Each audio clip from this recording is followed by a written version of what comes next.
Okay, so the question we're going to answer today is, what is the supernatural? And the simplest definition is this: is the supernatural falls outside of our natural senses.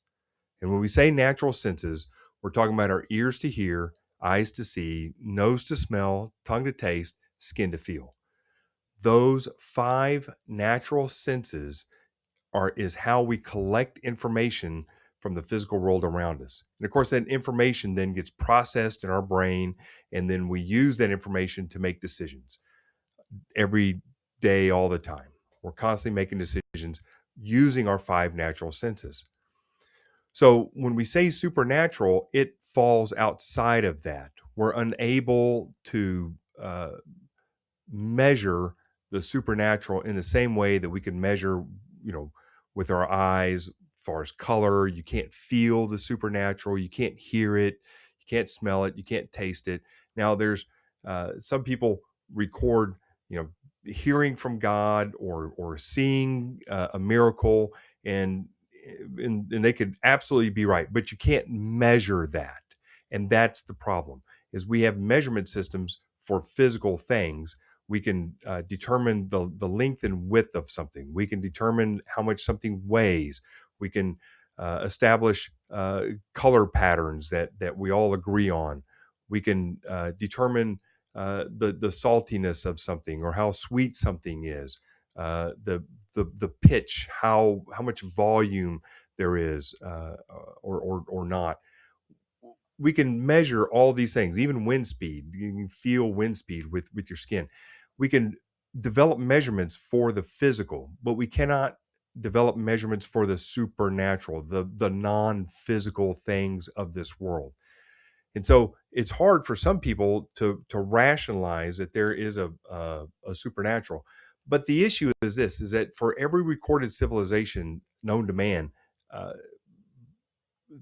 they have demonstrated a belief in the supernatural, in the form of, particularly with deities.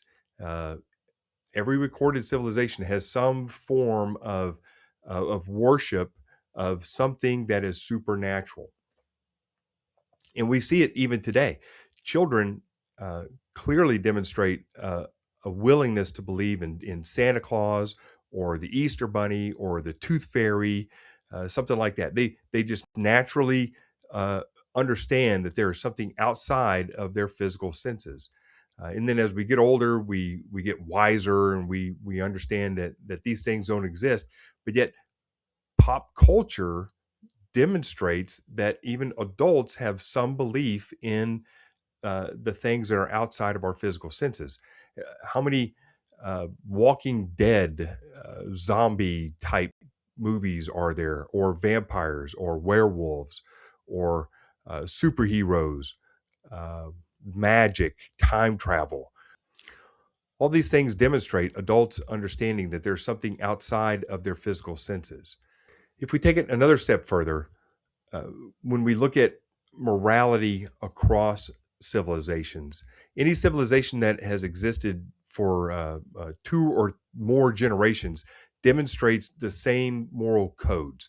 And those moral codes being, the family unit is sacrosanct, that murder, rape, stealing, uh, they're all viewed negatively, um, that honesty and loyalty are viewed positively.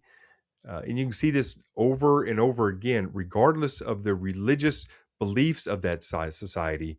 Those moral codes are seem to be built into civilizations.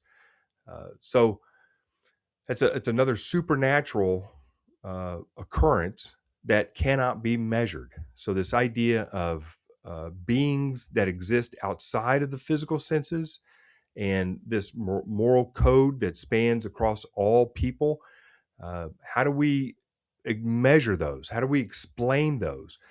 In those complex supernatural facts require complex explanations in the form of documents.